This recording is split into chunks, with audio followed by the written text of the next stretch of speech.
Hello friends, welcome to defence matrix. जैसे कि हम जानते हैं, ऑपरेशन सिंदूर में पाकिस्तान द्वारा इनके जेड प्लेटफॉर्म से मल्टीपल PL-15 फायर करी गई थी, जिसमें से मैक्सिमम जो है ये अपना काम नहीं कर पाई थी और साबुत मिसाइल पूरी हमें मिली है मल्टीपल लोकेशंस पर।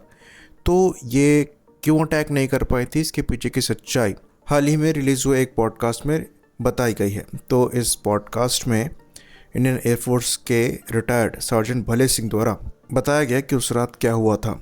ये बात हमको बता दें कि सार्जेंट भले सिंह S-400 ऑपरेटर थे ऑप सिंदूर के समय पर, और ये गैलेंट्री अवार्ड रेसिपिएंट हैं।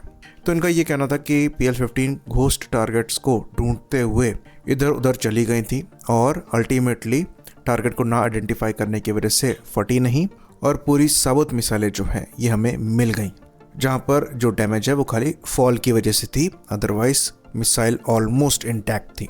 तो अब ये घोस्ट टारगेट्स क्या हैं? घोस्ट टारगेट्स का मतलब ये है कि यहाँ पर कोई टारगेट्स थे नहीं, लेकिन जो एयरक्राफ्ट इन मिसाइल्स को फायर कर रहा था उसे टारगेट्स दिखाई दे रहे थे। ये टारगेट्स कैसे क्रिएट करे गए थे? ये टारगेट इलेक्ट्रॉनिक वॉरफेयर के थ्रू क्रिएट किए गए थे। तो जिस टेक्निक का इस्तेमाल यहाँ पर किया जाता है इसे कहते हैं DRFM, यानी कि डिजिटल रेडियो फ्रिक्वेंसी मेमोरी। तो बेसिकली यहाँ पर क्या होता है कि ये एनिमी से आ रही रेडियो फ्रिक्वेंसी वेव को रीड करता है और उसको फिर मिमिक करते हुए जो एयरक्राफ्ट है उसी के मिरर इमेजेस को फ्लाइंग लाइन के पास प्रेजेंट करता है। तो एनिमी को वो पोजीशन इस प्लेटफॉर्म की दिखाई दे रही है जहाँ पर वो पहले था, अभी नहीं है। तो ये कॉम्प्लेक्स प्रोसेस है। पहले जो EW वेव आ रही है उसको रिकॉर्ड किया जाता है और उसको फिर डिजिटल सिग्नल में कन्वर्ट किया जाता है, फिर उसी सिग्नल को मॉडिफाई किया जाता है और परफेक्ट कॉपी बनाई जाती है, और फिर डिजिटल क्लोन बनाया जाता है और फिर रीट्रांसमिटिंग चालू होती है।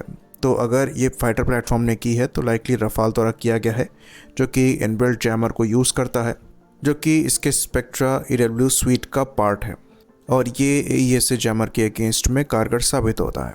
सेम चीज़ हमने जब तेरस मार्क 1A में एयर टू एयर कॉन्फ़िगरेशन को एक्सप्लेन किया था तो समझाया था कि क्यों JF-17 से बेहतर ये है, भले ही 2 मिसाइल्स का कॉम्प्रोमाइज़ यहाँ पर किया जा रहा है, क्योंकि AESA जैमर जो है ये एनिमी के मिसाइल्स को वेस्ट कराने का काम कर सकते हैं, और भले ही वो आपसे 2 या 3 ज़्यादा मिसाइल्स कैरी कर रहे हों, पर BVR में उनको कंफ्यूज करके उनकी मिसाइल वेस्ट कराई जा सकती है।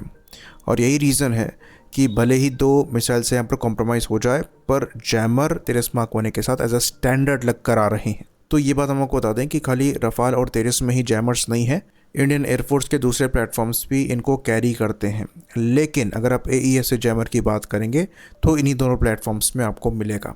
और क्योंकि लाइकली यहाँ पर J-10C ने इन मिसाइल्स को फायर किया है जो कि AESA रडार के साथ आते हैं, तो रफाल के यहाँ पर इनको जैम करने के चांसेस ज़्यादा एग्जिस्ट करते हैं। और ये सेंस भी बनाता है क्योंकि रफाल इनका प्राइमरी टारगेट था उस समय, और मल्टीपल PL-15 इन्होंने मल्टीपल रफाल्स की तरफ फायर करी थी, जिसमें से मैक्सिमम कारगर साबित नहीं हुई थी और पूरी मिसाइल्स हमें मिली है। तो यहाँ पर बहुत ज़रूरी है कि हम अपनी EW कैपेबिलिटी को एनहेंस करें और जैमिंग कैपेबिलिटी पर फर्दर काम करें, अगर हमें लॉन्ग रेंज PVR मिसाइल्स के केस में काउंटर तैयार करना है।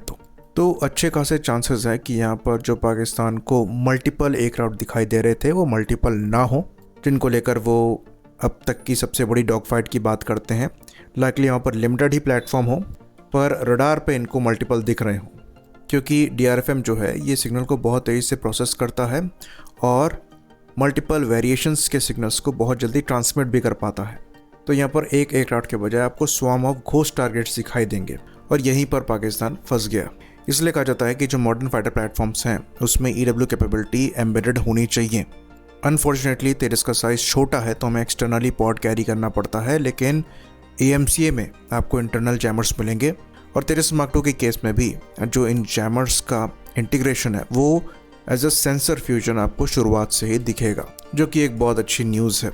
तो इंडियन एयरफोर्स की जो EW कैपेबिलिटी है ये पाकिस्तानी एयरफोर्स के कंपैरिजन में ज़्यादा बेहतर है, और ये और भी ज़्यादा बेहतर होती चली जा रही है। बाकी रफाल की जो स्पेक्ट्रा EW स्वीट की बात करी जाती है उसने डेफिनेटली अपनी कैपेबिलिटी को ऑप सिंदूर में प्रूव किया है। बाकी टोट डिकॉय की यहाँ पर कमी थी, वरना आपको और भी ज़्यादा प्रोटेक्शन दिखाई देती in long range BVR missiles के अगेंस्ट में। आई होप इन्फॉर्मेशन यहाँ पर क्लियर रही हो। इसी बात पर इस वीडियो को हम खत्म करेंगे। लाइक करिए, सब्सक्राइब करिए। जय हिंद।